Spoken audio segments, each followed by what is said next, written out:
வீட்டில் இருக்கிற சான்றோர் மக்களை கூடி நிற்கிற தாய் தமிழ் சொந்தங்களே, உங்கள் அனைவருக்கும் எமது பணிவான வணக்கம். இந்த நாடு எத்தனையோ தேர்தல்களை கண்டிருந்தாலும் நடக்க போகிற பாராளுமன்ற தேர்தல் என்பது மிகுந்த முக்கியத்துவம் வாய்ந்தது. இரண்டாம் உலகப் போருக்கு பின்பாக உலகின் பல்வேறு நாடுகள் விடுதலை பெற்றது. அப்படி விடுதலை பெற்ற நாடுகள் குடியாட்சி நாடாக பிரகடனம் செய்யப்பட்டது. அந்த குடியாட்சி நாடுகளில் பல நாடுகள் உள்நாட்டு கலவரத்தாலும் சர்வாதிகாரத்தாலும் எதேச்சதிகார போக்காலும் குடியாட்சி முறை இழந்தது. ஆனால் 70 ஆண்டுகளுக்கு மேலாக ஜனநாயக நாடாக இந்தியா திகழ்ந்து கொண்டிருக்கிறது. அந்த ஜனநாயகத்துக்கு பேராபத்து விளைவிக்கக்கூடிய காலமாக நாம் வாழ்ந்து கொண்டிருக்கிற தற்காலம் இருக்கிறது. 10 ஆண்டுகள பாஜகவின் ஆட்சி நிறைவுக்கு வந்திருக்கிறது. மறுபடியும் பாஜக இந்த நாட்டை ஆள துடிக்கிறது. அன்பான சொந்தங்களே, பாரதிய ஜனதாவை மற்ற கட்சிகள் போல நம்ம இடம் போட முடியாது. RS இயக்கத்தோட குழந்தை தான் பாரதிய ஜனதா. RS இயக்கத்தை பொறுத்தவரை அது நேற்று தொடங்கப்பட்ட இயக்கம் இல்லை, நூற்றாண்டு இயக்கம். இந்த நாடு விடுதலை பெறுவதற்கு முன்பாக 1925ஆம் ஆண்டு தொடங்கப்பட்ட இயக்கம். ஒரு இயக்கம் தொடங்கப்பட்டால் ஒரு காலகட்டத்துக்கு பிறகு அந்த இயக்கம் பிளவை சந்திக்கும். அந்த இயக்கத்திலிருந்து நிர்வாகிகள், தலைவர் மக்கள் வெளியேறி போட்டி இயக்கம் நடத்துவார்கள். அதான் நடந்திருக்கிறது. திராவிட கழகத்திலிருந்து அண்ணா வெளியேறினாரு. திராவிட முன்னேற்ற கழகத்திலிருந்து வைகோ காலகட்டத்தில், எம்ஜிஆர் காலகட்டத்தில் வெளியேறினாங்க. ஆனால் RS இயக்கம் தொடங்கப்பட்டு நூற்றாண்டை நெருங்குகிற இந்த வேளையிலும் அந்த இயக்கம் ஒரு முறை கூட பிளவை சந்திக்கும். யார் RS இயக்கத்தோட மாவட்ட பொறுப்பாளர், யார் மாநில பொறுப்பாளர், யார் என்ன வேலை செய்யறான் யாருக்கும் தெரியும். அவன் RS இயக்கத்தில் மட்டும் இருக்க மாட்டான், எல்லா இடத்தையும் இருப்பான். மாவட்ட ஆட்சியராக இருப்பான், நீதிபதியா இருப்பான், காவல்துறையில் இருப்பான், அரசு அதிகாரியா இருப்பான், ஏன் திமுக அதிமுக கூட இருப்பான். நாடு முழுமைக்கும் 40,000க்கும் மேற்பட்ட RS சேர்ந்த ஊழியர்கள், முழு நேர ஊழியர்கள் திருமணம் செய்து கொள்ளாது, தங்கள் முகத்தை வெளிக்காட்டாது அவர்கள் அந்த இயக்கத்துக்காக பணியாற்றாங்க. எதற்காக இத்தனை உழைப்பு? எதுக்கு நூற்றாண்டான செயல்பாடு? இந்த நாட்டை மேம்படுத்துவதற்கா? இந்த நாட்டை வல்லரசாக மாற்றுவதற்கா? இல்லை, இந்தியாவை இந்து ராஷ்டிராவாக மாற்றும். இந்தியா இந்து ராஷ்டிராவாக மாறினால் இந்த மண்ணின் மக்கள் ஒருபோதும் வாழ முடியும். பாரதிய ஜனதாவுக்கு அரசியல் என்பது கல்வி அல்ல, வேலை வாய்ப்பு அல்ல, வளர்ச்சி அல்ல, உட்கட்டுமானம் இல்ல, நாட்டின் முன்னேற்றம் அல்ல, மக்களின் நலன் அல்ல. அவனுக்கு அரசியல் மத வெறுப்பு. அதான் அவனுக்கு அரசியல். அந்த RS இயக்கம் பெற்று போட்ட குழந்தைதான் பாரதிய ஜனதா. RS நோக்கம் இந்தியாவை காவி நிறமாக மாற்றுவது. இன்னும் ஓராண்டு காலம் இருக்கு. RS இயக்கம் நூற்றாண்டை நிறைவு செய்திருக்கு. அந்த ஓராண்டு காலத்தில் பாஜக மட்டும் மத்திய அதிகாரத்தில் இருந்தால் இந்தியா இந்தியாவாக இருக்கிறது. இனி ஒரு முறை பாரதிய ஜனதா ஆட்சிக்கு வந்தால் இந்த நாட்டை வேற வைக்கிறார். இந்த நாட்டில் நடக்கிற கடைசி பார்லிமெண்ட் கூட தெரியுமாயிடும். அவ்வளவு பெரிய பேராபத்து பாரதிய ஜனதா. அவனுக்கு அறிவியலின் மீது நம்பிக்கை இல்லை, அறிவியலின் மீது நவீனத்தின் மீது நம்பிக்கை இல்லை. ஆனால் அறிவியலை நவீனத்தை பயன்படுத்திக் கொண்டு புராண இதிகாச கதைகளை பரப்பலாம். அவனுக்கு ஜனநாயகத்தின் மீது நம்பிக்கை இல்லை. ஆனால் ஜனநாயக பாதையை தேர்வு பண்ணி பாராளுமன்றத்தின் வழியாக மேலேறி இந்தியாவை மாற்றலாம். இதைத்தான் செய்து கொண்டிருக்க பாரதிய ஜனதா. இனி ஒரு முறை நாட்டை எதற்காக ஆளணும்? பாஜகவுக்கு எந்த தேவை இந்த இடத்தில் இருக்கு?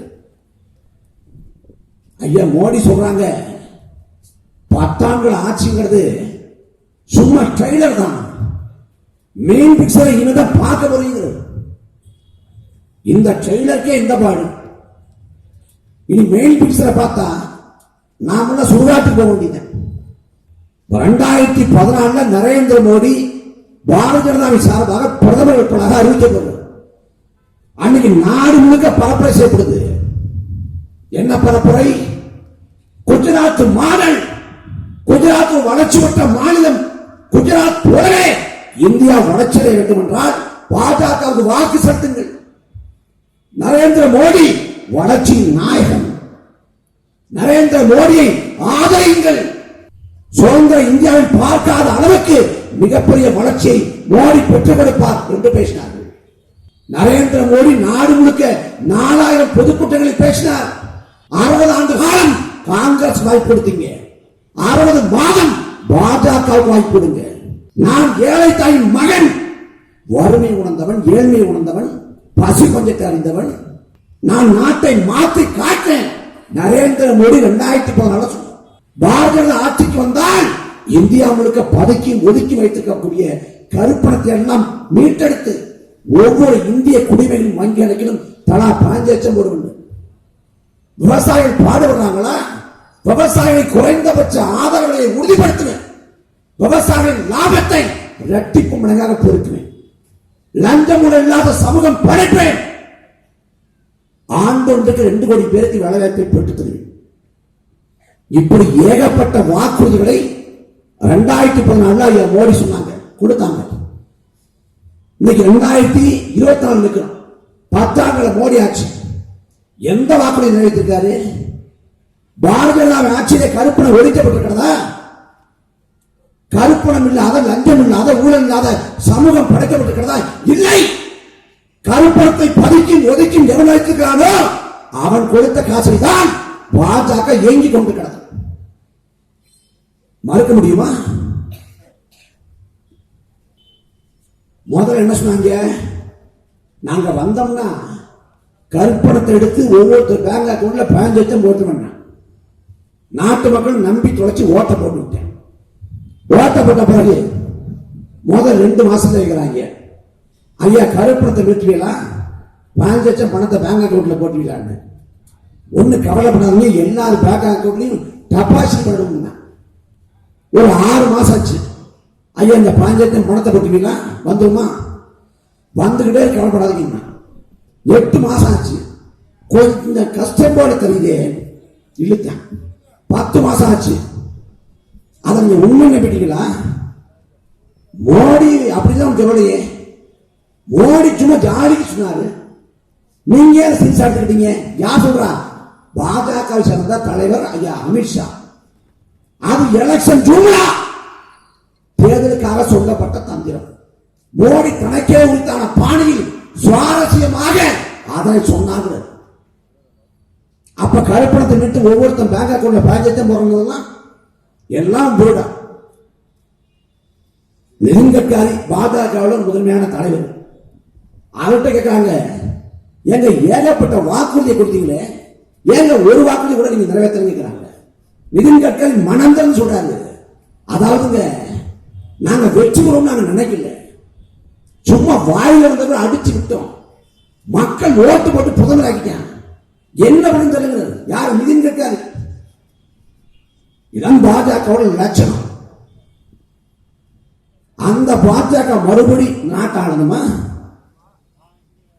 பாஜக அரசியல் என்ன? ஒண்ணு பசுமாடு, இன்னொன்னு பாகிஸ்தான் நாடு.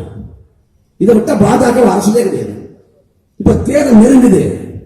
தேர்தல் நெருங்குற சமயத்தை சொல்றாங்க, பாகிஸ்தான்காரன் இந்திய எல்லைக்குள்ள வந்து எதையாவது சேட்டை பண்ணிட்டு அவன் பாகிஸ்தானுக்கு ஓடிட்டா கூட ஓடி போன பாகிஸ்தான்காரனை பாகிஸ்தானுக்குள்ளே புகுந்து தலையை வெட்டுவோம்.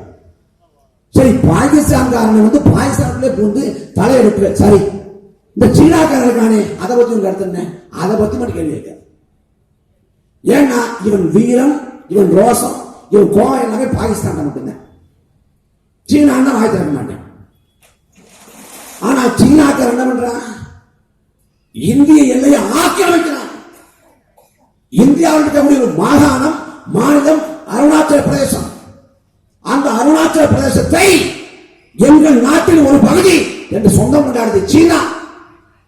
அருணாச்சல பிரதேசத்தை தெற்கு திபேத்துங்கிறான். அருணாச்சல பிரதேசத்தை ஆக்கிரமிக்கிறான். அங்க இருக்கக்கூடிய ஊர்களுக்கு சீன மொழியில பேர் வைக்கிறான். ஆனால் நாட்டில் இருக்கக்கூடிய பிரதமர் நரேந்திர மோடி கண்டனம் தெரிவித்தாரா? இல்லை. மான்கி பார்த்துன்னு வானொலியை பேசுவார் ஐயா மோடி. ஒரு நாளும் தவறி கூட வாயிலாச்சின்னு வர ஒரு நாள் சொல்ல மாட்டார். அவன் அருணாச்சல பிரதேச சில ஊர்களை ஆக்கிரமிச்சுட்டான். ஆக்கிரமிச்சு பேரட்சின மாத்திட்டான். அதுக்கு ஒரு அமைச்சர் சொல்றாரு, நீங்க ஏன் இவ்வளவு சீரியஸா இருக்கீங்க? அவர் ஒன்றும் பண்ணலங்க, அவர் உரிமையெல்லாம் கொண்டாடுங்க அந்த நாடு.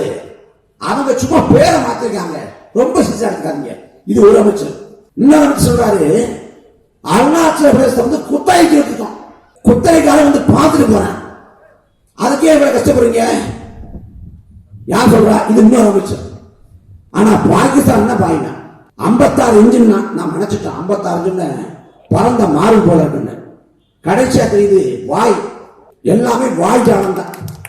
இப்ப திடீர்னு தேர்தல் நெருக்கத்துல கச்சத்தீவை மீட்கணும், கச்சத்தீவை கொடுத்துட்டாங்க, கொடுத்து 30 வருஷம் ஆச்சுடா.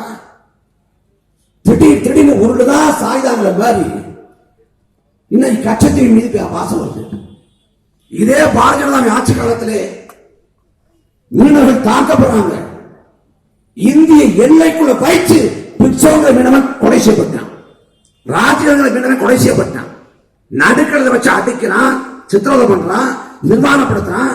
அப்படி மகனை புட வச்சுக்கிறான், வடைகளை அறுக்கிறான், படகளை எடுத்துக்கொண்டு போறான், எல்லாம் பண்றான், தொடர்ச்சியா பண்றான். ஒரே ஒரு நாள் இலங்கை கடற்படையை இந்தியா கண்டித்தது உண்டா? இந்தியாவில் கூட நரேந்திர மோடி 2014 ஆண்டு ராமேஸ்வரத்தில் கடல் தாமரை மாநாடு போட்டது இதே பாரதிய ஜனதா. மன்மோகன் சிங் வலிமையற்ற பிரதமர் பாரதிய ஜனதா ஆட்சிக்கு வந்தால் மீனவர்கள் தாக்கப்பட மாட்டார்கள் சொன்னது இந்த பாரதிய ஜனதா. இன்னைக்கு பாஜக ஆட்சி காலத்தில் மீனவர்கள் தாக்கப்படுறாங்க, கேட்க நாதி இல்லை. தேர்தல் வந்தா மக்கள் மேல பாசு வருது.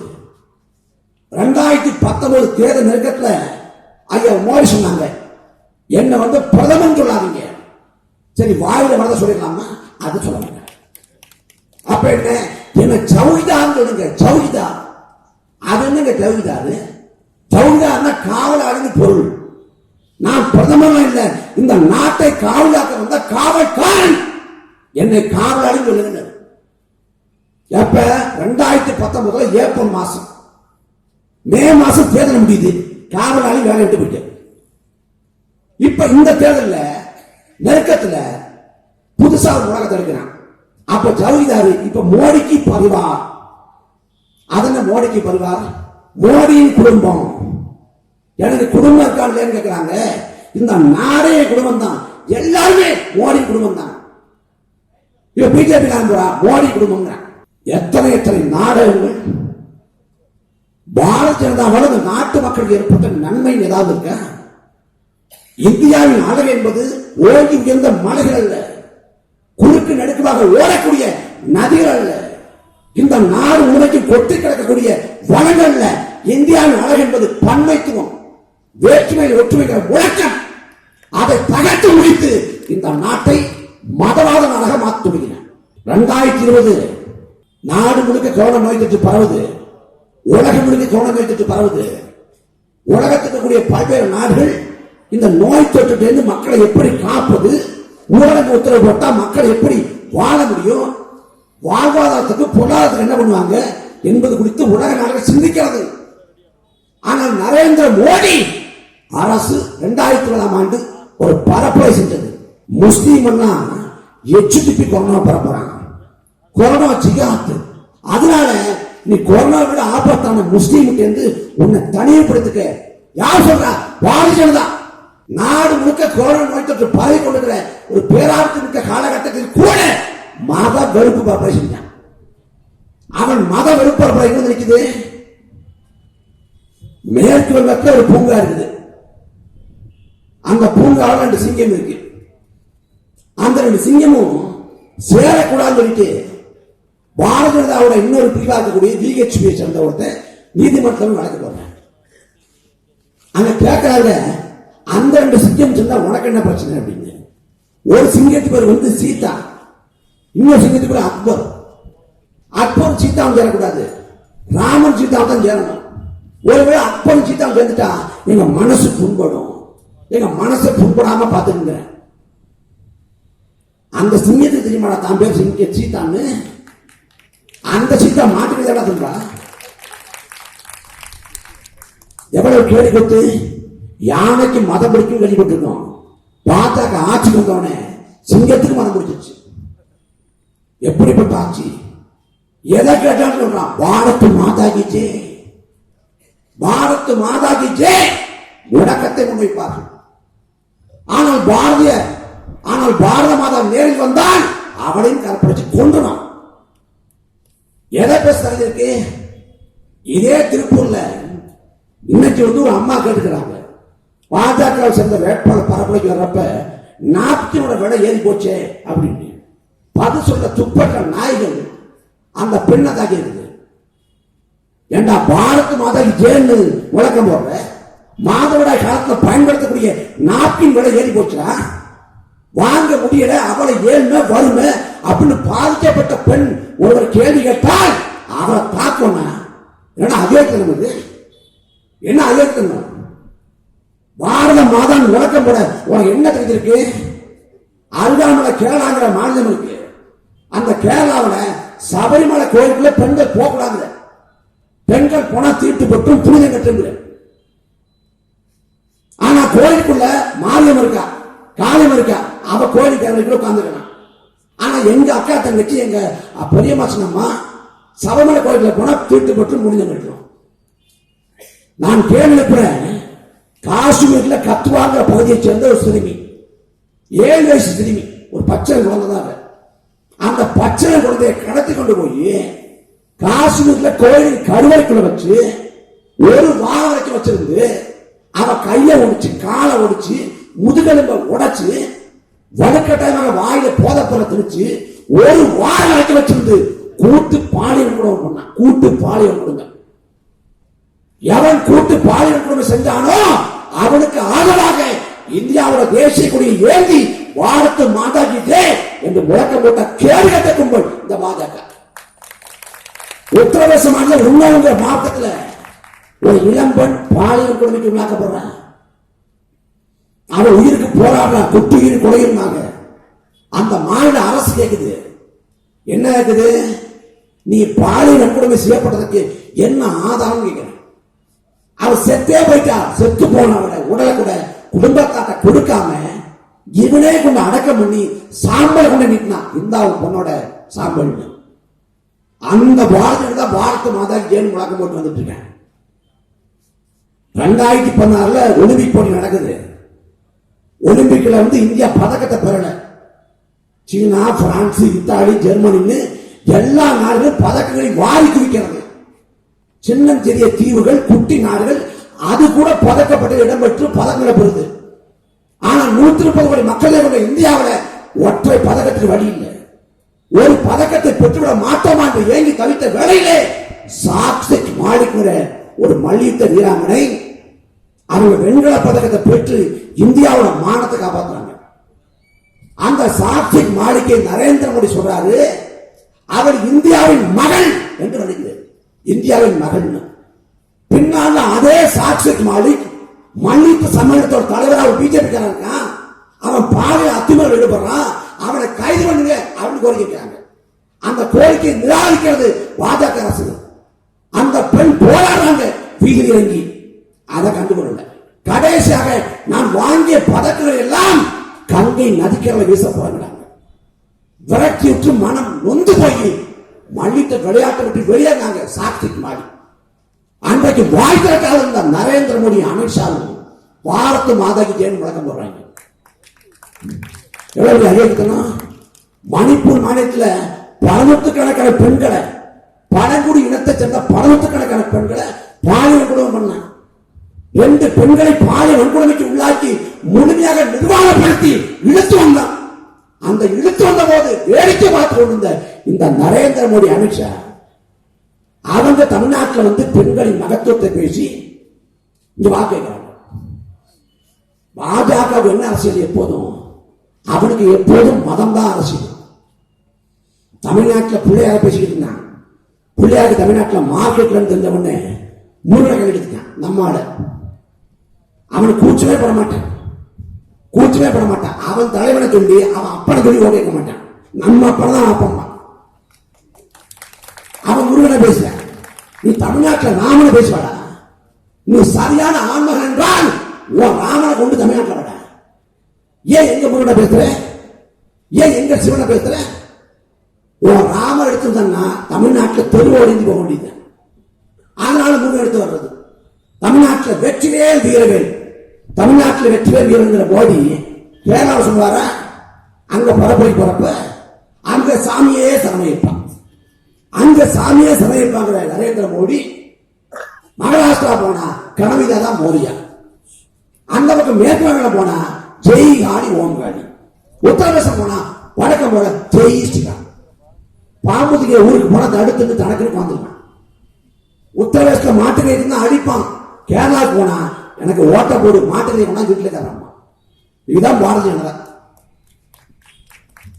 இங்க ஒரு தாய் பிள்ளைகளாக மத வேற்றுமை இல்லாம ஒற்றுமையா வாழ்றோம். இந்த ஒற்றுமை தான் பிரச்சனை இருக்கு. இந்த ஒற்றுமையை குறைக்கணும். அதுக்கு மத பதட்டத்தை, மத கலவரத்தை உருவாக்கணும். பாரதிய ஜனதா கட்சி 1980 உருவாக்கப்படுது. 80 உருவாக்கப்பட்டு 84 பாராளுமன்ற தேர்தலில் இந்தியா முழுமைக்கு 2 இடம் தான் பெறான். 2 இடம் தான். அதுக்கு என்ன பண்றான்?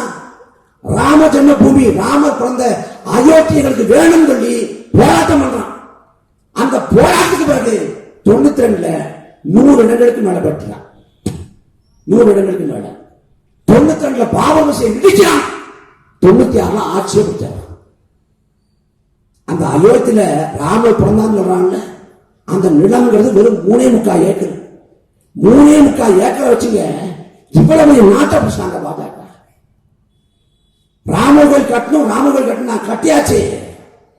கட்டணம் மூலமாக நாட்டு மக்கள் கிடைச்ச நன்மை என்ன, பெற்ற பயன் என்ன சொல்லு? பயன் என்ன? சரியா தேர்தல் நெருக்கத்தில் ராமர் கோயில் கட்டி திறக்கிறேன். எதுக்கு? மத உணவை தூண்டுவதற்கு. கேட்ட என்ன சொல்றான்? இந்த அயோத்திக்கு வாங்க, அயோத்தி இங்கதான் ராமர் பிறந்தாங்க. அயோத்தியா மட்டும் இல்ல, அகில உலகத்தை எங்கேயுமே ராமர் பிறக்கல. ஏன்னா பிறக்கவோ இறக்கவோ அவர் மனிதர் இல்ல, வெறும் இதிகாச புராண பாத்திரம். ராமனை பிரசவித்தது அவன் தாய் கைகேயி இல்ல, வால்மீகி.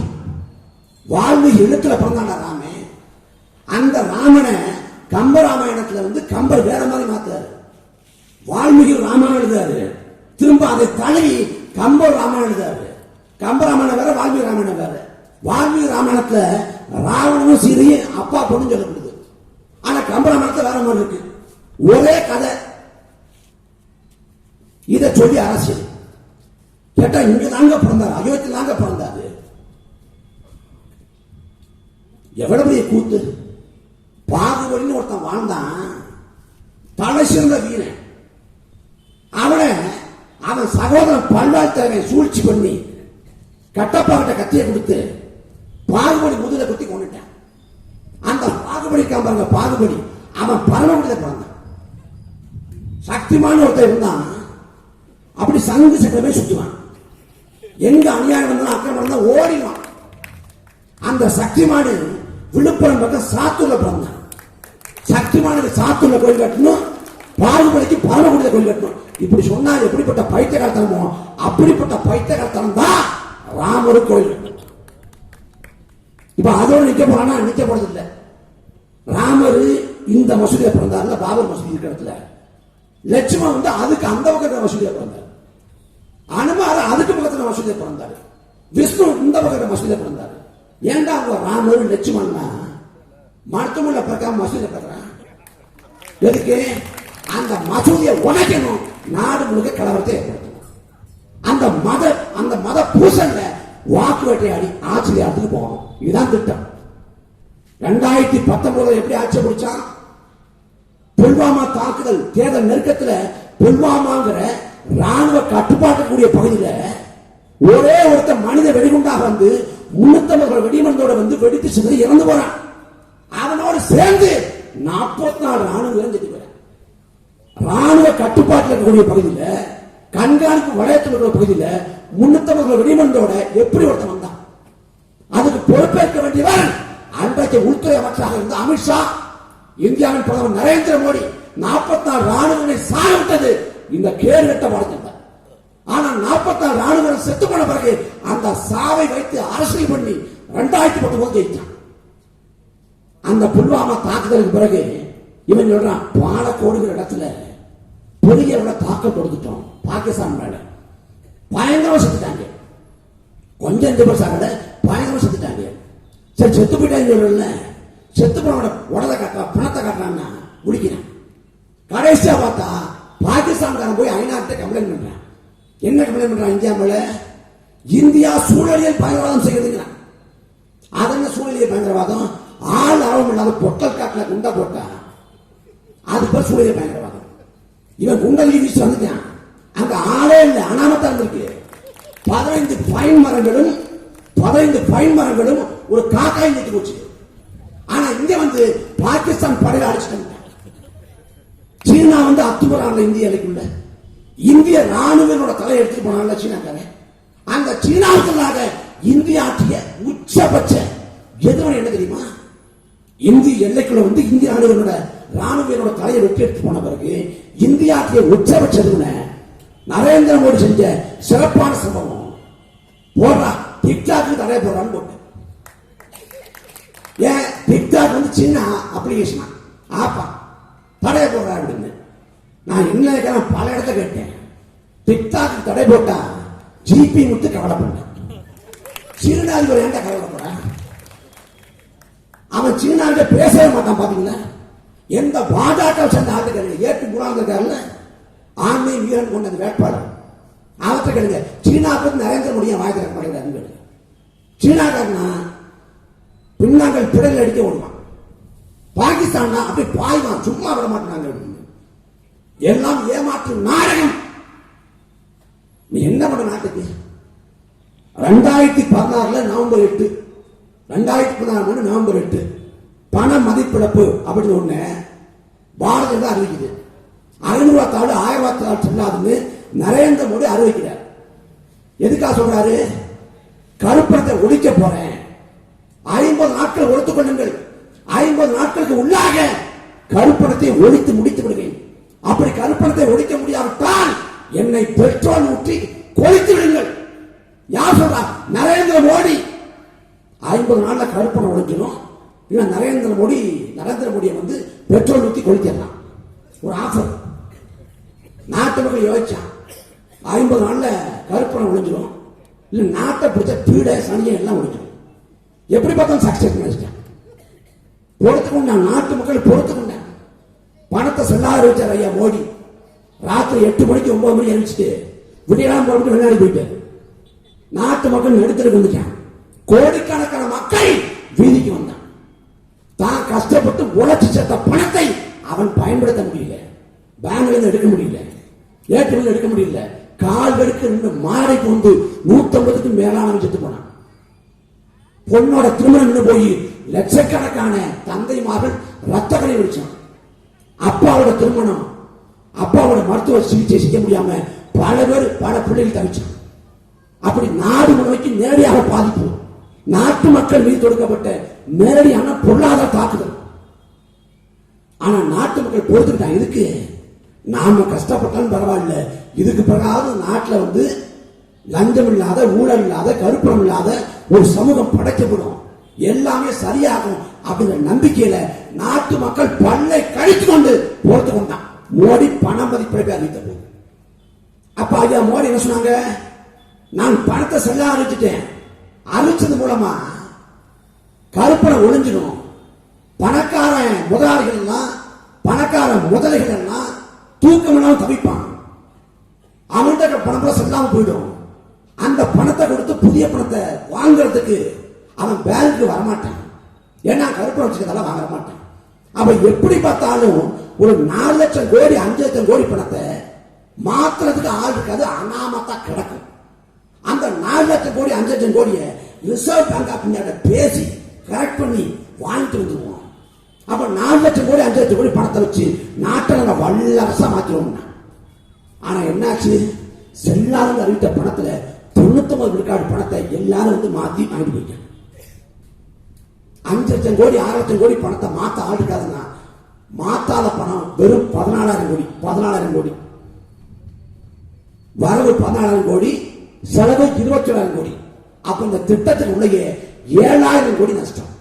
திட்டத்துக்கு வெளியே 1000 இழப்பு, 100 கோடி மக்களும் பாதிக்கப்பட்டான், லட்சக்கணக்கான திருமணம் நின்று போச்சு, கோடிக்கணக்கான பேரோட மருத்துவ சிகிச்சை பாதிக்கப்பட்டுச்சு, நாட்டு மக்கள் நடுத்தருக்கு வந்தான், முடங்கி போச்சு இந்தியாவோட பொருளாதாரம். அது ஒரு பக்கம். ஆனா அந்த திட்டத்துக்கு உள்ளே 7,000 கோடி நஷ்டம். ஆனா என்ன சொல்லிட்டான், வெள்ளி புட்டப்பா உடைச்சு வடக்க மாத்த எடுக்க பார்த்த கதையாகி போச்சு. ஆனா சொல்லிட்டான் வெற்றி பண மதிப்புல வெற்றி பெற்று விட்டது. எப்படி சொல்றீங்க? யார் கொண்டாட்டி பத்தலையோ அவன் கண்களுக்கு மட்டும்தான் கடவுள் தேவை என்று வடிவ சொன்னது போல, யார் பேசறது இல்லையோ, எவன் ஆன்டி இந்தியன் இல்லையோ, எவன் ஆன்டி நேஷனல் இல்லையோ அவனுக்கு மட்டும்தான் வெற்றி மாத்திட்ட மாதிரி. கேளுங்க பிஜேபிக்காரங்க ஓட்டு கட்டு வரப்படும், ஓட்டு போறேன்டா நான் பிஜேபிக்கு தாமரைக்கே ஓட்ட போறேன், பணத்தை செல்லாத அறிவித்து நாட்டு மக்கள் என்ன கொண்டு வந்த கேளுங்க. என்ன கொண்டு வந்த? நாடு முழுக்க லட்சக்கணக்கான கோடிக்கணக்கான பேரோட வேலை வாய்ப்பு பாதி போச்சு. இந்த திருப்பூர், கோயம்புத்தூர் போன்ற தொழில் நகரங்கள் முடங்கி போச்சு, தொழில்கள் போச்சு. அந்த பொருளாதார அடியிலிருந்து மீண்டு எழல இந்த நாட்டு மக்கள். அதுக்குள்ள கொண்டு வந்தான் சரக்கு மற்றும் சேவை வரி, ஜிஎஸ்டி கொண்டு வந்தான். ஜிஎஸ்டி கொண்டு வந்தது எதுக்காக? அடித்தட்டு உழைக்கும் மக்களுக்காகவா, அன்றாட கட்சிக்காகவா, தினக்கூலிக்காகவா, யாருக்காக? தனிப்பெரும் முதலாளிகள், அம்பானி அதானி போன்ற தனிப்பெரும் முதலாளிகள் இந்தியாவில் எந்த மாநிலத்தில் தொழில் தொடங்கலாம், அவன் தொழில் தொடங்குவதற்கு ஏதுவாக ஒரே விதிப்பு கொள்கை, அதான் ஜிஎஸ்டி. அதுல இந்த திருப்பூர், இந்த கோயம்புத்தூர், நாட்டில் பல தொழில்துறை நகரங்கள் எல்லாம் சிறு குடி தொழில்களை இழந்துச்சு, மொத்தமா முடிஞ்சிச்சு. ஏன்னா பெரும்பாலான மக்கள் இந்த தொழிலை நம்பி இருக்கிறாங்க. அவங்க பெரிய அளவில் இல்லை, எல்லாரும் ஜிஎஸ்டி போட்டு சாகடிச்சுட்டு இப்ப பார்த்து மாதாக்கி தேங்கிறான், ஜெய் ஸ்ரீராமுங்கிறான், ஓட்டம் அப்படின்னு பட சொல்றான். எவ்வளவு கொழுப்பு இருக்கணும். இங்க ஒருத்தர் இருக்காரு மிகப்பெரிய புரட்சியாளர் அண்ணாமலை. எல்லாரும் சொல்றாங்க திமுக அங்க டம்மி வேட்பாளர் போட்டுச்சு. கோயம்புத்தூர்ல திமுக போடுறது மட்டும் டம்மி வேட்பாளர் இல்லை, பாஜக போடுறது டம்மி வேட்பாளர். வேட்புமனு தாக்கல் பண்ண துப்பு இல்லைங்க, வேட்புமனு ஒழுங்கா தாக்கல் பண்ண துப்பு இல்லை, அதுல பிராடு பண்ணது இந்த பிராடு. இவ தமிழ்நாட்டில் ஆட்சி பிடிப்பார் என்னென்ன நம்பிய ரெடி கொங்கு தமிழ்ல பேசி இல்லைங்கண்ணா அவங்கண்ணா அப்படின்னு பேசினவனே நம்ம நினைச்ச ரெடி. நரேந்திர மோடியோட தமிழ் முகம், அமித்ஷாவோட தமிழ் முகம், யோகி ஆதித்யநாத்தோட தமிழ் முகம், அவ்வளவுதான்.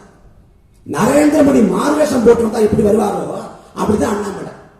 நம்மால் ஒரு நாள் நினைச்சிடாது, ஒரு நாள் நம்ம ஆள் கிடையாது, ஒரு நாள் நம்ம ஆள் கிடையாது. நரேந்திர மோடி இப்ப கவலைப்படுறாருல்ல, ஐயா நரேந்திர மோடி என்ன சொல்றாரு, என் தாய்மொழி தமிழ் இல்லையே, நான் தமிழ்நா பிறக்காம போயிட்டேனே, அதை நினைச்சு கஷ்டப்படுறேன், கவலைப்படுறேன், துக்கப்படுறேன், துயரப்படுறேன். இத்தனை மட்டும் தெரிஞ்சல அது வேற கதை. அவர் தாய்மொழி தமிழ் இல்லையா நரேந்திர மோடி ஐயாவுக்கு ரொம்ப கவலையா இருக்கு. நாங்க என்ன சொல்றோம், அப்படி கவலையோட இருக்கணும்னு அவசியம் இல்லை. என்ன பண்றீங்க, உங்களை அவதார புருஷன், உங்க பொண்டாட்டியே புருஷன் இல்லை, அது ஒரு கதை, அதை மட்டும். நீங்க அவதார புருஷன், ராமர் எப்படி அவதரிச்சாரோ அதே போல நீங்களும் அவதாரம். ராமர் அப்பேற்பட்ட ராமரே சரையு நதியில விழுந்து தன் அவதாரத்தை நிறுத்திக் கொண்டது போல நீங்க சரை நதியை கடவுங்க, ஒரு குளம், ஒரு குட்டை, இல்ல ஒரு பாலம் கிடக்கு, எங்கேயாவது அவதாரத்தை முடிச்சுட்டு மறுபடியும் தமிழை அவதரிச்சு வாங்க, நாங்க எல்லாரும் தரமா ஓட்ட போறோம். எவ்வளவு ஏமாத்து. திடீர்னு தமிழ் மேல பட்டு விடுது, தமிழர்கள் மேல பட்டு விடுது. ஏன் தேர்தல் வருது, ஒழிச்சு குடிக்கணும். பாஜக தமிழ்நாட்டில் என்ன வேலை? இந்த நிலத்திலே வெள்ளக்காரனுக்கு சண்டை போட்டான், எங்கள் தாத்தன் சீரன் சின்ன வெள்ளக்காரனுக்கு சண்டைட்டான், களத்துல சாதாரண குடி மகன், ஆனால் வெள்ளை ஆதிக்கத்தை எடுத்து போர் பண்ணான் எங்கள் தாத்தன் சீரன் சின்ன மகன். அதே வரிசையில் எங்கள் முன்னோர்கள் எல்லோரும் வெள்ளக்காரனுக்கு சண்டை போட்டாங்க. ஆனா நீ என்ன பண்ண, வெள்ளக்காரனுக்கு காட்டி கொடுத்த. ஆர்எஸ் இயக்கம் தொடங்கப்பட்டு 4 நூற்றாண்டுகளுக்கு தான் நாடு விடுதலை பெற்றது. அந்த 4 நூற்றாண்டு காலத்தில் ஆர்எஸ் இயக்கம் வெள்ளையனை விடியல் இயக்கம், சைமன் குடி விடியல் போராட்டம், ஒத்துழைமை இயக்கம், உப்பு சத்தியாகிரகம், எந்த போராட்டத்தில் RS பங்கேற்றுச்சு? நேதாஜி சுபாஷ் சந்திர போஸ் இந்திய தேசிய படையை கட்டமைச்சாரு. அந்த படைக்கு RS ஆதரவு வந்துச்சா? என்ன பண்ணுச்சு? வெள்ளக்காரன் காலுக்கு கால் சூவுக்கு நாக்கால பாலிச்சு போட்டான் RS. இதைத்தான் பண்ண. ஆனால் எங்கள் முன்னோர்கள் வெள்ளக்காரனை சண்டையிட்டு களத்திலே விழுந்தார். எங்கள் தாத்தன் தீரன் சின்னமலை உலகிய நிலத்திலே பாஜக என்ன வேலை? நேதாஜி சுபாஷ் சந்திர போஸ் இந்திய தேசிய படையை கட்டமைத்த போது தென்னகத்திலிருந்து ஆட்களை அனுப்பியவர் பச்சமுன் முத்துராமலிங்க தேவர். நேதாஜியின் படையிலிருந்த தமிழரின் உழைப்பையும் அர்ப்பணிப்பையும் கண்டு மெய் சிலித்து போன நேதாஜி சொன்னாரு, அடுத்த பிறவி என்ற ஒன்று இருக்கும் என்றால் அந்த பிறவிலே தமிழ்நாடு பிறக்க வேண்டும். அந்த முத்துராமலிங்க தேவர் பிறந்த நிலத்திலே பாஜக 9 ஆண்டுகளும் பொற்கால ஆட்சியை கொடுத்த நாட்டு விதைக்காக பல ஆண்டு காலம் சிலை கிடந்து வாடிய பெருந்தலைவர் காமராசரை உயிரோடு வைத்து கொடுத்த பார்த்த கேடுகட்ட இயக்கம் RSS. எங்கள் தாத்தன் காமராசர் பிறந்த நிலத்திலே பாஜக என்ன வேலை? பாஜக என்ன விட போறேன்? நாங்கள் லஞ்ச ஊழலை ஒழிப்போம். பாஜக ஆளக்கூடிய மாநிலத்தில் லஞ்சம் இல்லையா? இல்ல நாங்க மதுபானங்களை வர மூடி விட்டுருவோம். பாண்டிச்சேரியில பாஜக கூட்டணி நடக்குது. பாண்டிச்சேரி ஒண்ணு மூணு நம்பர் தெரியலையே. இல்ல நாங்க சட்ட ஒழுங்கு இல்லாம சிறப்பா பாத்துக்குவோம், சிக்கல் இல்லாம பாத்துக்குவோம். பாஜக ஆளக்கூடிய 18 மாநிலத்தில் எந்த மாநிலத்தில் சட்ட ஒழுங்கு சிக்கல் சொல்லு? எந்த மாநிலத்தில்? ஆனா வேஷம் போட்டு வரணும். பாஜக வரணும், எந்த காலத்தையும் வரக்கூடாது, துரத்தி அடிக்கணும். நீ சாதி பாசத்துல மத பாசத்துல பாஜக ஓட்டு போட்ட தொலைஞ்ச. கோயம்புத்தூர் திருப்பூர் தொழில்துறை நகரமா இருக்குது. இந்த கோயம்புத்தூர் திருப்பூரை விட்டு வைக்க மாட்டான். மத கலவரத்தை ஏற்படுத்தலாம். நீ என்ன பண்ணிட்டு பாத்தீங்கல்ல, கோயம்புத்தூர் திருப்பூர் கூட முழுக்க வடநாட்டுக்காரன் இறக்கிட்டான். ஏன்னா நம்மளால ஓட்டு போட மாட்டான். வடநாட்டுக்காரன் இறக்கி அவனுக்கு வேலைவாய்ப்பை பெற்றுக் கொடுத்து அவனை இங்க வாக்காளனா மாத்தி அவனை ஓட்டு போட வைக்கிறது எவ்வளவு பெரிய அயோக்கியத்தனம். அன்பான சொந்தங்களே, சென்னையில துறைமுகம்னு பாராளுமன்ற தொகுதி இருக்கு, சட்டமன்ற தொகுதி இருக்கு. துறைமுகம்னு அந்த துறைமுக தொகுதிக்குள்ள சவுகார்பேட்டைன்னு ஊர் இருக்கு. அந்த சவுகார்பேட்டை ஊர்ல போய் இங்க போய் இருந்தீங்கன்னா 1 மணி நேரம் இருந்தீங்கன்னா நீங்க தமிழ்நாட்டில் நினைக்க மாட்டீங்க, ராஜஸ்தான் நினைப்பீங்க. ஏன்னா சவுகார்பேட்டை மார்வாடி நிலமாய் மாறி போச்சு. அதே போல திருப்பூர கோயம்புத்தூர் மாத்த கிடைச்சு. ஏன் எங்கால உழைக்காது இல்லையா? தமிழ்ல உழைக்காது இல்லையா? தமிழன் உழைப்புக்கு பேர் பண்ணவன். உலகம் முழுக்க உழைச்சு உலகத்தை உருவாக்கியும் தமிழ். அந்த தமிழ்நாட்டையே வடநாட்டுக்கு வேலைவாய்ப்பு கொடுத்துட்டு எதுக்கு? தமிழ்நாட்டில் அந்த பஞ்ச பழையசி தமிழ்நாட்டுக்கு வாக்காளர் மாறணும். அவையே தமிழ்நாட்டில் ஓட்டு போடணும். ஓட்டு போன வடநாட்டில் ஓட்டு போறா? தமிழ்நாட்டில் உங்களுக்கு என்ன வேலை? யோசிச்சு 1900 வர்றாங்க. ஓடி போய் முதலமைச்சர் பார்த்தா வடநாட்டுக்காரன். அமித்ஷா வர்றாரா? முதலமைச்சர் வடநாட்டுக்காரன். சென்னையில் நரேந்திர மோடி கூட்டம் நடக்குது. கூட்டத்தில் மோடி பேசுறாரு. ஒரு நாள் மொழிபெயர்ப்பு பண்ண பிறகுதான் மக்களுக்கு புரியும், மக்கள் கைதட்டலாம். ஆனா நரேந்திர மோடி பேசுறப்ப நேரடியா மக்கள் கைதட்டான். ஏன்னு பார்த்தா உட்கார்ந்து மாறுபடி மொழி புரிந்து கைதட்டான். அப்ப தமிழ்நாட்டில் தமிழை ஓட்டு போடணும்னா வடநாட்டவனை இறக்கி அவனை வாக்காளனா மாத்தி பாஜக வெள்ள வச்சலாம் நினைக்கிறான். தமிழ்நாட்டில் லட்சக்கணக்கான வடநாட்டுக்காரன் உண்டுவிட்டான். சாதாரண நினைக்கிறேன். துறைமுக தொகுதியில என்ன நடந்து தெரியுமா? நாம் தமிழர் கட்சி தமிழ்நாட்டில் ஆட்சியை பிடித்தா கூட எந்த காலத்தில் துறைமுக தொகுதியில வெல்ல முடியாது. ஏன்னா அங்க வாக்கை தீர்மானிப்பது வடநாட்டுக்காரர். பாஜக சேர்ந்த வினோத் பி செல்வம் தான் வேட்பாளர் நடத்தப்பட்டார் 2021. வினோத் பி செல்வம் முன்னிலைந்து வருது. என்னன்னு பார்த்தா வடநாட்டுக்காரர் ஓட்டு போட்டது. இங்க வாணி சீனிவாசன் ஓட்டு போட்டது. இங்க பாஜக அதிகப்படியான வாக்குகளை பெற்றது. எல்லாம் வடநாட்டுக்காரோட வாக்கு. தமிழ்நாடு சமத்துவ பூமி, மத நல்லிணக்க பூமி. இங்க குடியுரிமை திருச்சட்டம் கொண்டு வரப்பட்டப்ப அதுக்கு எதிராக ஜாகிர் பார்க்கல இஸ்லாமிய சொந்தங்களோடு சென்று போராட்டம் பண்றோம். ஆனால் தமிழ்நாட்டிலேயே ஒரே ஒரு இடத்துல குடியுரிமை திருச்சட்டத்துக்கு ஆதரவாக போராட்டம் நடக்குது. எங்கெல்லாம் இதே திருப்பூர்ல.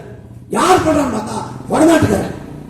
அப்ப ஆட்கள் இல்லாத போது ஆட்களை இறக்கி அதிகாரத்தை பிடிக்கணும் நினைக்கிறான். உடைக்கணும், துரத்தடிக்கணும். பாடுகின்றார் கனவு கூட வச்சு பார்க்காத பாஜக தமிழ்நாட்டில் ஓட்டு போடணும், துரத்தடிக்கணும்.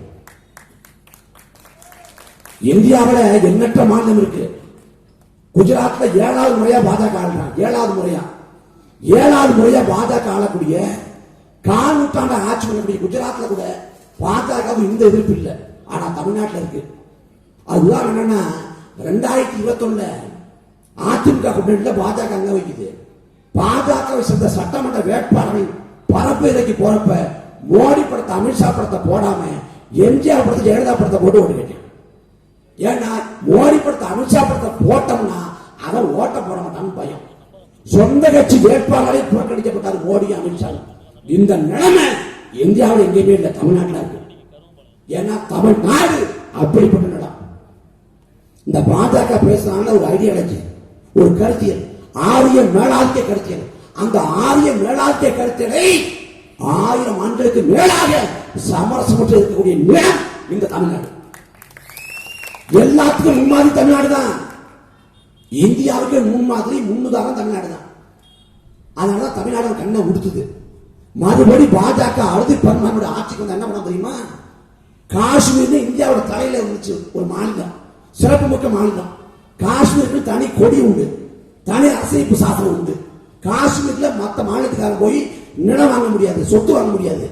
அப்படி சிறப்புமிக்க மாநிலமாக இருந்த காஷ்மீரை என்ன பண்ணா ஒரே நாள்ல உத்தரவு போட்டு ராணுவத்தை களமிறக்கி அங்கிருந்த அரசியல் கட்சி தலைவர்களை கைது பண்ணி சிறையில போட்டு இணையதளத்தை முடக்கி தகவல் தொடர்பை துண்டிச்சு அந்த மாநிலத்தை 2-3ஆக உடைச்சான். காஷ்மீரை யூனியன் பிரதேசமாக மாற்றலாம், அதிகாரத்தை மட்டுப்படுத்தலாம்.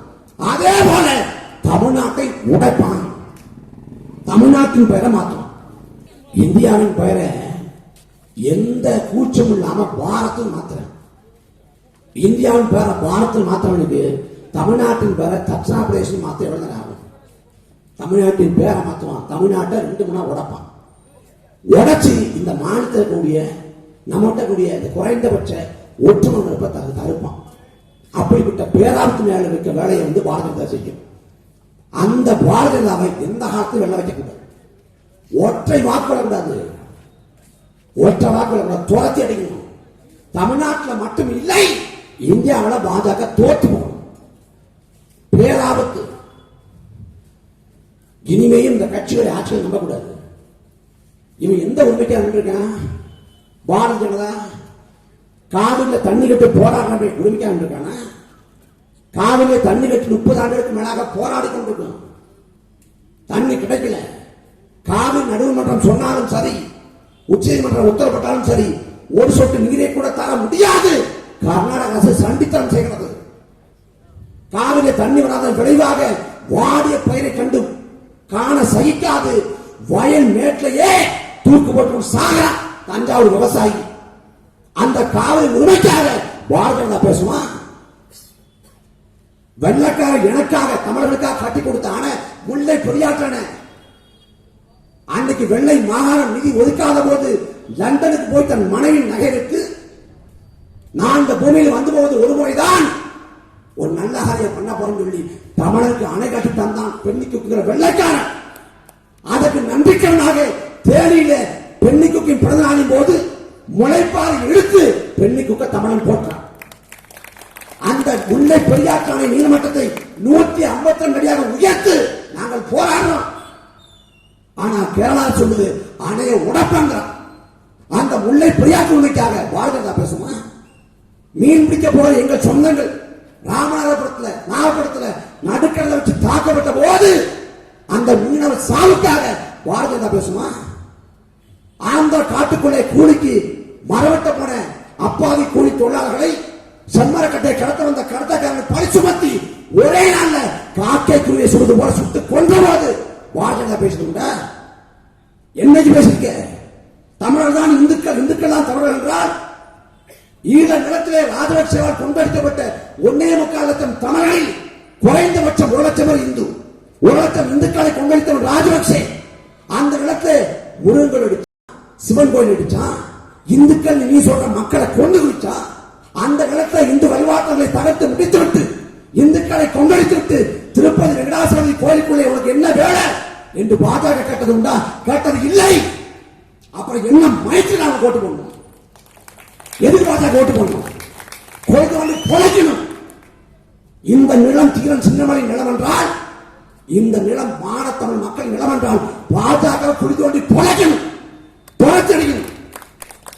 கொங்கு தமிழ்ல எங்காலும் வரைய அண்ணாமலை வருவாரு, விரட்டி அடிக்கணும். நீ போய் உத்தரப்பிரதேச ஓட்டு கேளு, நீ சத்தீஸ்கர்ல, ஜார்க்கண்ட்ல, மத்திய பிரதேசத்துல, குஜராத் போய் கேளு. இங்க தமிழ்நாட்டில் பாஜக இளமில்லை, ஒரு நாள் நல்ல மாட்டோம். எவ்வளவு பெரிய ஆபத்து, எவ்வளவு பெரிய சிக்கல். உங்கள் பிள்ளைகள் தான் இந்த மண் மீது, மக்கள் மீது பாட்டு கொண்டு நிற்கிறான். இவன் எவ்வளவு பெரிய குறைச்சல் கொடுத்தான் நாம் தமிழக கட்சிக்கு. நாம் தமிழக கட்சி சின்ன விவசாய சின்னம், விவசாயத்தை பறிச்சுட்டான். சரியா தேர்தல் நெருக்கத்தில் நாங்க எப்போது கூட விண்ணப்பிக்கிறோம். ஆனா அதை குளறுபடி பண்ணி விவசாயத்தை பறிச்சு ஒண்ணுமில்லாத கட்சி கொடுத்துட்டான். அதே போல நாம் தமிழக கட்சியை சேர்ந்த நிர்வாகி வீடுகளில் எண்ணெய் சோதனை, என்ன தேசிய புலனாய்வு முகாமை, இந்த நாட்டில் இருக்கக்கூடிய பயங்கரவாதிகள், தீவிரவாதிகள் அவங்கள உளவு பார்த்து கைது பண்ணக்கூடிய உச்சபட்ச அதிகாரத்தை கொண்ட அமைப்பு தான் என்ஐஏ, தேசிய புலனாய்வு முகாமை. அவன் எப்படிப்பட்டவங்களுக்கு காரணம் சொல்லணும், உதாரணம் சொல்லணும்னா, பழங்குடி மக்களுக்காக வடகிழக்கு மாநிலத்தில் ஸ்டோன் சுவாமின்னு ஐயா போராடுவார். அவர் போராடுறோடனே அவரை கைது பண்ண முடிவு பண்ணி அவரோட வீட்டில் இருந்த கணினியில், கம்ப்யூட்டர்ல அவனா சில தகவல்களை சேர்த்துட்டு அதில் நாட்டுக்கான தகவல்கள் சொல்லிட்டு அவரை கைது பண்ணிட்டான். அவருக்கு 80 வயசாயிடுச்சு, பாதிரியாரு. அவரால் இயல்பாகவே முடியாது, உடல்ல ஏகப்பட்ட நோய்கள், உடல் உபாதை, கை நடுக்கம். ஒரு தமிழக தண்ணி இருந்துச்சுன்னா எடுத்து குடிக்க முடியாது, கை நடுக்கும், கை நடுங்கும். அப்படிப்பட்ட ஒரு வயோதிகத்தில் சிக்குண்ட ஐயா ஸ்டோன் சுவாமிக்கு அவன் எதுவுமே பண்ணல, எந்த அடிப்படை உரிமையும் கொடுக்கல. அந்த ஸ்டோன் சுவாமி அரசிட்ட கேட்டது, எனக்கு ஒரு ஸ்ட்ரா கொடுங்க, உறிஞ்சுக்குழாய் கொடுங்க, நான் தண்ணியை குடிக்க முடியல, எடுத்து குடிக்க முடியல, உறிஞ்சுக்குழாய் மூலமா உறிஞ்சு குடிக்கிறேன்னு. அந்த ஸ்ட்ரா கொடுப்பதற்கு 45 நாட்கள் அவகாசம் இருந்துச்சு. எண்ணெயை கடைசியில் செத்தியே போனார் ஸ்டோன் சுவாமிங்கிற பழங்குடி மக்களுக்காக போராடிய அந்த பாதிரியார். அந்த எண்ணெயை தான் நாம் தமிழக கட்சியை சேர்ந்த நிர்வாகி வீடுகளில் சோதனை பண்ணது. அழைப்பானை கொடுத்து விசாரணை கிடைச்சான். எனக்கு அழைப்பானை கொடுத்து விசாரணை கொடுத்தா நானும் விசாரணைக்கு போனேன். விசாரணைக்கு போய் காலையில 10 மணிக்கு விசாரணை. உள்ள போய் கையை வெட்டி உட்காரு. எதுக்கு? அதிகாரி என்ன வழக்குன்னு தெரியுமா? அதாவது இங்கே அந்த சேலம் பக்கம் ஓமலூர்ல 2 பேர் சேர்ந்து நாட்டு வெடி கொண்டு தேர்த்தாங்க, அதான வழக்கு. அது இல்லை, அதெல்லாம் இல்லை. ஜெர்மன்லேருந்து சீடன் ஒருத்தர் போன் பண்ணாரு, உனக்கு அப்படிங்களையா உங்களுக்கு போன் பண்ணாரு. அந்த போனை இங்க எடுக்கல. அவர் எதுக்கு போன் பண்ணாரு சொல்லு. சத்தியமாக என்னை கொண்டு இருக்கான். எனக்கு போன் பண்ணிருக்காரு சீடன் ஒரு ஆளு. நான் போன் எடுக்கல, மிஸ்டர் ஆயிடுச்சு. எனக்கு மிஸ்டர் ஆனதே தெரியல. 3 மாசம் கழிச்சு கூப்பிட்டு அது ஒரு பேப்பரை பெண்கிட்ட தான் காட்டுறேன். இந்த தேதியில அவர் கூப்பிட்டுருக்காரு, ஒரு தடவை கூப்பிட்டுருக்காரு, எடுக்கல. அவர் எதுக்கு கூப்பிட்டான்னு சொல்லுங்க. எனக்கே பார்த்துருக்கணும். அவன் போன் பண்ண விஷயம் நீ சொல்லி தெரியும். அதுக்கு காலைல 10 மணிலேருந்து சாயங்காலம் 6 மணி வரைக்கும் விசாரணை. என்ன கேட்க தெரியாம காலையில எப்படி கட்சிக்கு வந்தீங்க? நான் 2009-10 கிட்ட வந்தேன். அப்போ கல்லூரியில் படிச்சுட்டு இருந்தேன். ஒரு கவிதை எழுதினேன். என்ன எழுதுனீங்க? சுற்றும் பூமி சுற்றாவிட்டாலும், வீசும் காற்று வீசாவிட்டாலும், உதிக்கும் சூரியன் உதிக்காவிட்டாலும், கொதிக்கும் நெருப்பு கொதிக்காவிட்டாலும், தவிக்கும் என் மக்கள் இன்னகள் தீர தமிழில் மறந்தே தீரும் எழுதுனேன். அருமையா இருக்கு, அருமையா இருக்க. பேனாட்டு வர்றேன் போய் பேனாட்டு எழுதி கொடுக்கிறாரு. மதியம் வரைக்கும் இந்த கதை. மதியத்துக்கு மேல நீங்க வெளில போய் சாப்பிட்டு தரீங்களா? வெளில கேமரா வச்சுட்டு மீடியா கதை நிற்கிறேன். நான் சாப்பிட வந்தா என்னென்ன என்னை பத்தி? நான் தேர்வுக்கா போயிருக்கேன். நான் சாப்பிடலாம் பரவாயில்ல, இங்கே விட்டுங்க. இந்த சாப்பிடாம இருக்கக்கூடாது. அப்ப பழச்சாறு பண்ணுவாங்க. பழச்சாறு வேண்டாம், நீங்க வேணா தயிர் சோறா சாப்பிடுங்க, தயிர் சோறு பண்ணுவாங்க. இது மத்தியானத்துக்கு கூட சாப்பிடணும் மதம் ஆயிடுச்சு. நானும் கையை கட்டிட்டேன். அவரே முடிக்கிறாரு. சங்கீத சுவரங்கள் ஏழே கணக்கான பாடுதான் வரும். அதுக்கு மேல என்னவோ பேசி அவர் வாழ்க்கையை சொன்னாரு, என் வாழ்க்கையை சொன்னேன். பல பேசிட்டு இருந்தோம். பேசிட்டு சாயங்காலம் விட்டுட்டாங்க. இங்க நடுவில் தொலைக்காட்சியில 125 கேள்விகள், கிடுக்குப்பிடி விசாரணை.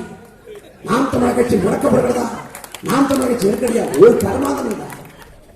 அவன் உச்சபட்ச அமைப்பு. அவன் விசாரணை கூப்பிடுறான். கூட்ட போய் சிரிச்சுட்டே போனாங்க. எல்லாரும் வெளில வரப்ப சிரிச்சுட்டே வந்தோம். நாங்க திமுக மாதிரி அதிமுக மாதிரியா? அதிமுக ராஜேந்திர பாலாஜி அமைச்சர் விசாரணை கூப்பிட்டு தமிழ்நாடு காவல்துறை ஓடிட்டார் ஆந்திராவுக்கு. ராஜேந்திர பாலாஜி அதிமுக செந்தில் பாலாஜி அவர் எப்படி தெரியல, நெஞ்ச வரைக்கும் வயிற்ற பிடிச்சிட்டார். நெஞ்சு வரைக்கும் உலகத்தை சொன்னவை ஒரு ஆளுக்கு வந்தேன். நெஞ்சு வரைக்கும் பேச முடியாது, வாயை கட்டிடும், மூச்சே எழுவாரு. ஐயோ வலிக்குதே வலிக்கே, ஏன்னா பயம். ஆனா எங்களுக்கு எந்த பயமும் இல்லை. நாங்கள் வழக்கெடுத்து சொல்றோம், சிறையை பார்க்கிறோம். ஏன்னா இந்த மண் மீது மக்கள் மீது அக்கறை நிற்கிறோம். இதுல பாஜக வீழ்த்தணும். அப்ப என்ன பண்ணலாம்? பேசாம திமுக போடலாமா? திமுக போடுறது இந்த ஓட்ட கிணத்திலே போடலாம். திமுக உண்மையா இருப்பானா? உளப்பூர்வமாக பாஜக இருப்பானா? பாஜக காலில் முதல்ல போய் விடுறது திமுக தான் இருப்பான். அண்ணன் செந்தில்நாதன் அவர்கள் குறிப்பிட்டது போல ஒருவேளை இந்த தேர்தலில் திமுகவுக்கு வந்து அறுதி பெரும்பான்மை, பாஜகவுக்கு அறுதி பெரும்பான்மை கிடைக்கல, ஒரு தொங்கு பாராளுமன்ற அமைது, ஒரு 30-40 இடங்கள் தேவைப்படுது. கெடு வாய்ப்பா தமிழ்நாட்டில் 30-40 இடத்தை திமுக வெற்றி பெற்று வச்சுக்குமே வாரத்துக்கு. அப்படி வெற்றி பெற்றால் ஓடாடி போய் அதிமுகவை தள்ளிவிட்டு திமுக போய் ஆரம்பிக்கும். ஏன்னா வரலாறு அப்படி. வரலாற்றை பின்னோக்கி பாரு. 1998 வாஜ்பாயோட அதிமுக கூட்டணி, வாஜ்பாயோட அதிமுக கூட்டணி வச்சப்ப கடுமையா பேசாத கருணாநிதி. பெரியாரை அண்ணாவை பேசிவிட்டு அதிமுக போய் பாஜக கூட்டணி வைப்பதா? இதை ஏற்க முடியாது சொன்னது கருணாநிதி. 98 வாஜ்பாய் அதிமுக ஜெயலலிதா கழட்டி விட்டாங்க. ஓடாடி போய் சேர்ந்து கொண்டது இந்த கேடுகட்ட திமுக. வரலாற்று திமுக செஞ்ச பிள்ளையால் தான் நரேந்திர மோடி பிரதமராக இருக்காரு. நான் சொல்லட்டுமா? வாஜ்பாய் ஆட்சி முதல்ல 13 நாள் இருந்துச்சு, வெறும் 13 நாடு. அறுதி பெரும்பான்மை கிடைக்காம வாஜ்பாய் ஆட்சி கவிழ்ந்தது. அதுக்கு பிறகு ஜெயலலிதாவோட ஆதரவுல 13 மாசம் வரைக்கும் தாக்கு பிடிக்குது. இப்படி 13 நாடு 13 மாசம் 5 ஆண்டுகள் ஆட்சியை நிறைவு செய்ய முடியாம பாஜக தட்டு தடுமாறி கொண்டிருந்த போது, வாஜ்பாய் விடுவிக்கு தவித்த போது 5 ஆண்டு காலம் சொலையாக பாஜகவின் கரங்கள் அதிகாரத்தை கொடுத்தது திமுக. அன்னைக்கு மனித புனிதர் நல்லக்கண்ணுவை தோக்கடிச்சு இதே கோயம்புத்தூர்ல சி.வி. ராதாகிருஷ்ணங்கிற ஒரு ஆர்எஸ்எஸ் காரன் ஒரு பாஜக சேர்ந்த நிர்வாகியை வெளில வச்சிருந்தீங்க. சாலை இயக்க தேர்தல் ஸ்கவுட், அந்த தேர்தலில் கூட வெற்றி பெறாத கட்சியாக 2001 சட்டமன்ற உறுப்பினராக்கி அழகு பார்த்தது திமுக. 2002 குஜராத்ல நரேந்திர மோடி முதலமைச்சர் இருக்கிறப்ப அன்னைக்கு பாஜக அரசு திட்டமிட்டு குஜராத்ல 3000 இஸ்லாமிய மக்களை கொள்ளுது. 3000 இஸ்லாமியர்களை அன்னைக்கு கர்ப்பிணி இஸ்லாமிய பெண்ணோட வயிற்றை கிழிச்சு வயிற்றில் சிசு எடுத்து நெருப்புல பசிக்கு போட்டுக்கோங்க. ஒரு முன்னாள் பார்லிமெண்ட் உறுப்பினரை பட்ட பகல்ல நடுவில் வச்சு தலையை வெட்டினா. எல்லாம் நடந்துச்சு குஜராத்ல 2002. அவ்வளவு பெரிய மனித பேரவலத்தை நிகழ்த்தி 3000 மக்களை கொந்தளித்த நரேந்திர மோடியை கண்டிக்காது அந்த நரேந்திர மோடியை காப்பாற்ற அன்றைக்கு பார்லிமெண்ட்ல ஓட்டு போட்டது கூட்டணியில் இருந்த திமுக. அந்த திமுக பாஜக எதிர்க்க போகுதா? அந்த திமுக இங்க கம்யூனிஸ்ட் கட்சி, கம்யூனிஸ்ட் கட்சி எதுக்கு இனிமே தனியா ஒரு கட்சி? திமுக நினைச்சிட்டு திமுகவோட சிறுபான்மை பிரிவு இருக்கிறது போல திமுகவோட கம்யூனிஸ்ட் பிரிவு முடிஞ்சு போச்சு. ஒரு காலத்துல எவன் அநீதியை கண்டு கொதில் தள்ளுறானோ, எவன் அநியாயத்தை கண்டு பொங்குறானோ, எவன் உரிமைக்காக மக்களுக்காக போராடுறானோ அவனை பார்த்து கேட்டான், நீ கம்யூனிஸ்டான்னு கேட்டான். ஆனா இன்னைக்கு உரிமைக்காக போராடினா மக்களுக்கு கலத்துனா நாம் தமிழக கட்சி நாங்க மக்கள் பக்கம் நிற்கிறோம். கம்யூனிஸ்ட் யார் பக்கம் நிற்குது? திமுகவின் தோல் ஏறிக்குது. தோல் ஏறி அவனுக்கு உட்கார்ந்துட்டு அழுத்தம் கொடுத்துருக்கு. கம்யூனிஸ்ட்கள் மக்களுக்காக போராடி இருக்கணும். ஆனா மக்களுக்காக போராடுதா? திமுக முட்டு கொடுக்குது. திமுக அப்பெல்லாம் பண்ணிருக்காதுங்க. ரொம்ப நல்ல கட்சிக்கு நீங்க தப்பா நினைச்சிருக்கீங்க. அண்மையில தேர்தல் பத்திரங்கள் முறை செல்லாது அறிவிக்கப்படுது. அந்த தேர்தல் பத்திரங்கள் முறை செல்லாது அறிவிக்கப்பட்ட போது அதிகபட்சமாக இந்தியாவில் தேசிய கட்சியில் பாரதிய ஜனதா 7000 கோடி வாங்கியிருக்கு. தேர்தல் பத்திரங்கள் முறையில் யாருக்கும் தெரியாம காசு வாங்கினது 7000 கோடி. தமிழ்நாட்டில் திமுக 700 கோடி வாங்கியிருக்கு. இந்த கம்யூனிஸ்ட் ரெண்டு பேரும் சொல்றாங்க, நாங்க வந்து தேர்தல் பத்திர முறையில நாங்க காசே வாங்கல. நீங்க தேர்தல் பத்திர முறையில காசு வாங்கல, தேர்தல் பத்திர முறையில காசு வாங்கின திமுக வாங்கிட்டீங்க. இவர் 10 கோடி, அவர் 15 கோடி, 25 கோடி வந்திருக்கு கம்யூனிஸ்ட் கட்சி. உண்டியிலிருந்து மக்கள்கிட்ட பிச்சை எடுக்கலாம், தவறே கிடையாது. ஆனா ஒரு கட்சியிட்ட கையெழுந்திட்டீங்க நீங்க, கம்யூனிஸ்ட் கட்சி. அப்ப கம்யூனிஸ்ட் கட்சி எதுக்காக உருவாக்க முடிச்சோம், அந்த நோக்கத்தை இன்னைக்கு இழந்துருச்சு. இதே திமுக அரசு மசோதா கொண்டு வருது சட்டமன்றத்தில். என்ன மசோதா? 8 மணி நேர வேலையை வந்து 12 மணி நேரமா உயர்த்த போறேன்னு. அப்படிப்பட்ட மசோதாவை கொண்டு வந்த திமுகவோடு கம்யூனிஸ்ட் கட்சி கூட்டணி இருக்கலாமா? 8 மணி நேர வேலையை 12 மணி நேரம் உயர்த்தோம்னா மே 1 கொண்டாடப்படுவதே 8 மணி நேர வேலை, 8 மணி நேரம் ஓய்வு, 8 மணி நேரம் உறக்கங்கிறதுனாலதான். ஜனநாயகத்தோட உச்சபட்சம்னா எந்தவித பின்புலம் இல்லாத ஒருத்தன் அதிகாரத்தை சுவைக்க முடியும் என்பதுதான் ஜனநாயகம். ஆனா திமுக சாத்தியம் இல்லை, அதிமுக சாத்தியம் இல்லை, பாஜக சாத்தியம் இல்லை, காங்கிரஸ் சாத்தியம் இல்லை, நாம் தமிழர் கட்சி மட்டும் தான் சாத்தியம். ஒரு வேட்பாளர், ஒரு பாராளுமன்ற தொகுதிக்கு ஒரு வேட்பாளர் 40 கோடி செலவு பண்றாங்க. 40 கோடி.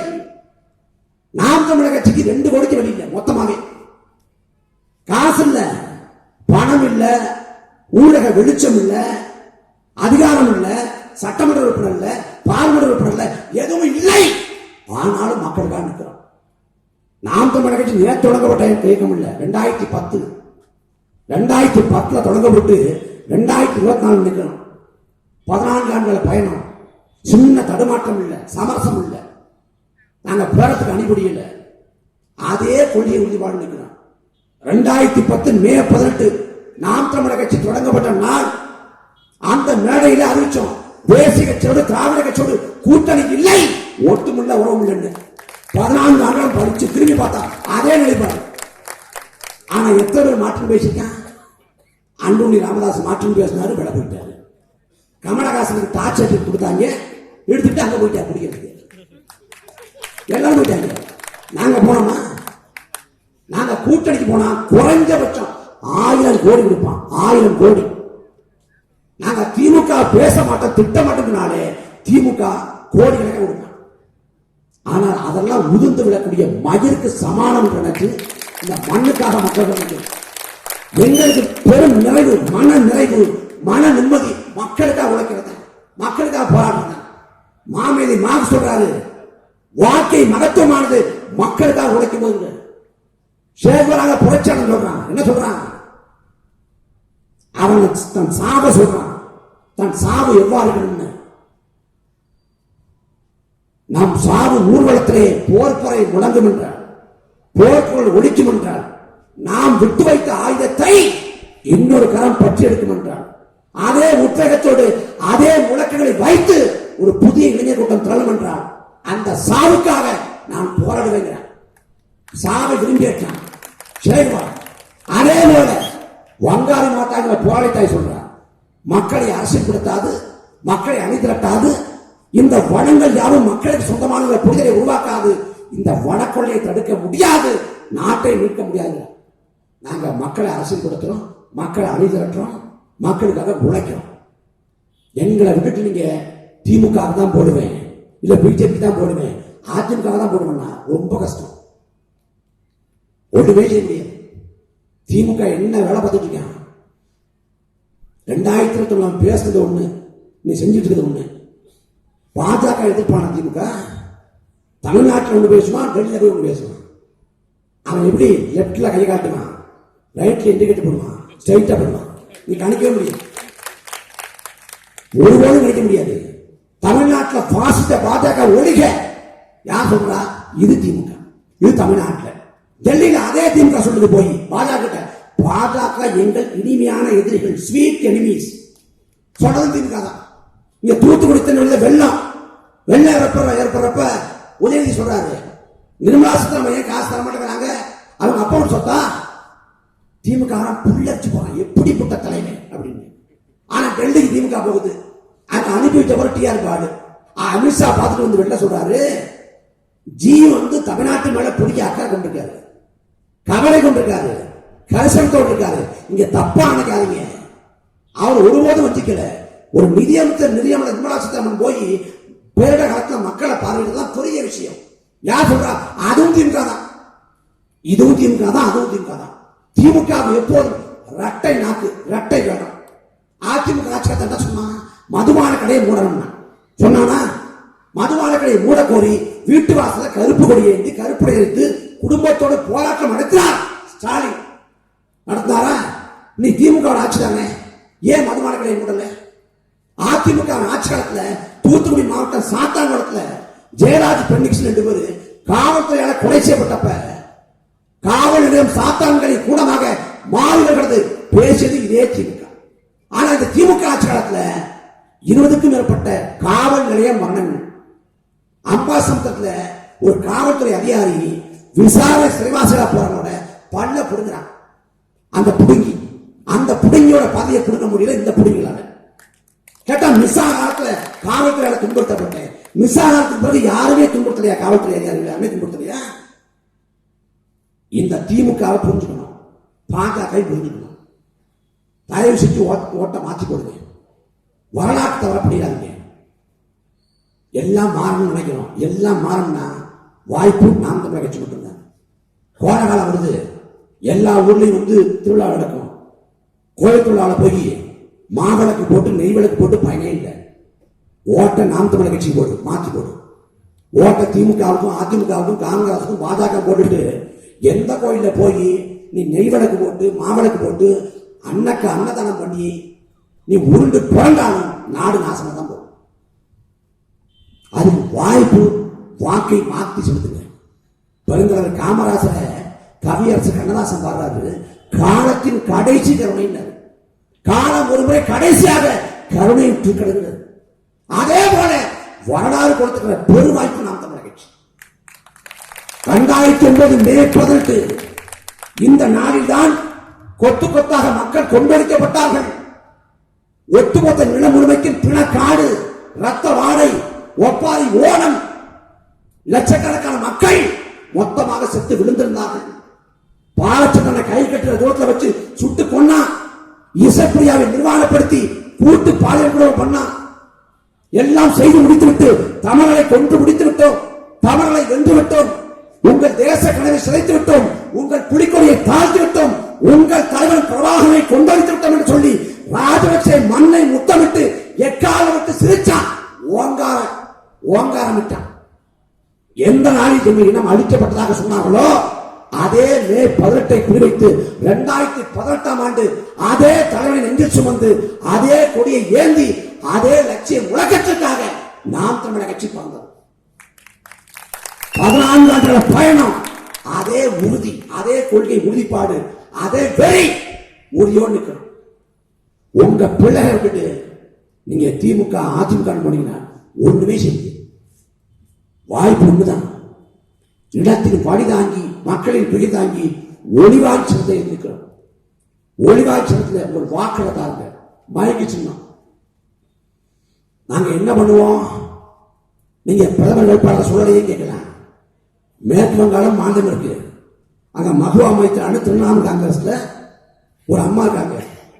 அவங்க மத்திய அமைச்சர் இல்ல, மத்திய இணையமைச்சர் இல்ல. ஆனா மகுவா மைத்ராங்க ஒரு பாராளுமன்ற உறுப்பினர் பாராளுமன்றத்தில் பேசக்கூடிய பேச்சு இந்தியா முழுக்க எதிரொலிக்குது. பாஜக நடுங்க வர்றாங்க. பாஜக அரசின் அடாவடித்தனத்தை, அட்டுழியத்தை, கொடுமைகளை எல்லாம் எடுத்து பேசுறாங்க. இந்தியா முழுக்க எதிரொலிக்குது, இந்தியா முழுக்க பேசுவாங்க. அந்த மகுவா மைத்ராவை விட 100 மடங்கு அறிவாற்றல் கொண்ட, வீரம் கொண்ட, வேகம் கொண்ட, ஆற்றல் கொண்ட தமிழகத்தில் பிறந்த எங்கள் அக்கா சீதாலட்சுமி அனுப்பினால் பாராளுமன்றம் நடுங்கும். எங்கள் பாட்டி வேலுநாச்சியார் மறுபடி பிறந்து வந்தால் எப்படி கட்சிப்பாரோ, எப்படி சீட்டை கொண்டு நிற்பாரோ, அதே போல எங்கள் அக்கா சீதாலட்சுமி இந்த மண் மீது, மக்கள் மீது பட்டு கொண்டு 14 ஆண்டுகள் கலத்திருக்காங்க. நான் 2010 நாம் தமிழர் கட்சி தொடங்கப்பட்ட அந்த மாநாட்டு மேடை காணொலி பார்த்திருக்கேன். அப்ப ரொம்ப சின்ன பிள்ளை, ஒரு 17-18 வயசு இருக்கும். அந்த மேடையில அக்கா பேசியிருப்பாங்க.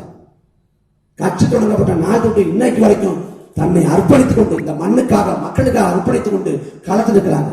காவிரி, சிக்கல், முல்லை பெரியாறு, பானாறு, கச்சத்தீவு, மீத்தேன், ஹைட்ரோகார்பன், 8 வழிச்சாலை, உயிர்மழுத்த கோபுரம், கூடங்குளம், அணுகுட, அணுக்களி மையம்னு இந்த இனத்தோட பிரச்சனை எல்லாத்துக்கும் பேசிக்கிறாங்க, கொள்ளைப்பிக்கிறாங்க. அக்காவுக்கு வாக்கள் செலுத்துங்க. வெறும் ஈரோட்டில் திருப்பூர் மட்டும் அக்கா இல்ல, தமிழ்நாடு முழுக்க போய் பேசியிருக்காங்க, போராடிருக்காங்க. உலக தமிழை அண்டப்பட்டிருக்காங்க. சீதாலட்சுமினா திருப்பூர்ல தெரியும், ஈரோட்டில் இல்ல, உலகம் முழுக்க வாழக்கூடிய ஈழ சொந்தங்கள் தெரியும். விடாஞ்சோ சீதாலட்சுமி அக்கா வெள்ள வைங்கோன்னு ஈழத்தமிழ் எல்லாம் கொண்டாடி கொண்டிருக்காங்க. கடைசி நம்பிக்கை உலகம் முழுக்க வாழக்கூடிய தமிழோட கடைசி நம்பிக்கை. ஈழ சொந்தங்கள் உலகம் முழுக்க அகதியாக கூலியாக நிற்கிறான். அவன் கடைசியாக தலைவர் பிரபாகருக்கு பிறகாக நாம் தமிழ் கட்சி நம்புறான். எங்களுக்கான விடுதலை தமிழ்நாட்டில் பிறக்கும் என்று நம்பிக்கொண்டிருக்கான். நம்பிக்கையை ஏமாத்துறாதீங்க. ஓடி வாங்கி சின்னத்துல நாம் தமிழ் கட்சி ஓட்ட போடுங்க, எல்லாத்தையும் மாற்றுவோம். இங்க தமிழ் தாய் வாழ்க, தலைவர் பிரபாகர் முழக்கம் போடுறான். இந்த முழக்கம் பார்லிமெண்ட்ல ஒழிக்கணும். அந்த முழக்கத்தை எங்க அக்கா சீதாலட்சுமி சொல்லணும். அதுக்கு ஒரு வாக்களை ஒளிவாட்சிக்கு போடுங்க. அவங்க நினைச்சிருந்தா எல்லோரையும் போல தன் பெண்டு தன் பிள்ளை தன் குடும்பம்னு சுய வாழ்க்கையை பார்த்துக்கிட்டு வேலையை பார்த்துட்டு ஆசையா பணி புரிஞ்சுருங்க. அவங்க ஆசையா பணி புரிஞ்சுக்கிட்டு சம்பளத்தை பெற்றுக்கிட்டு வீட்டுல உட்காந்து நாடகம் பார்த்துக்கிட்டு ஒரு சொகுசான வாழ்க்கை வாழ முடியும். தன் வாழ்க்கையை பொழுதுபோக்கோடு வாழ்ந்துக்க முடியும். ஆனா இந்த மண்ணுக்காக மக்களுக்காக போராடி வழக்கடை எதிர்கொண்டு தினந்தோறும் அலைஞ்சி பல ஊர்ல பேசி போராடி இந்த இனத்துக்காக வாழ்க்கையை அர்ப்பணித்து கொடுக்க உங்கள் மகள் சீதாலட்சுமிக்கு ஒளிவாஞ்சத்தை மாற்றிட்டு வாக்களை செலுத்துங்கள். நாங்கள் இறுதி வரை இந்த மண்ணுக்காக மக்களுக்காக உழைப்போம், உழைத்து சாவும். வணக்கம்.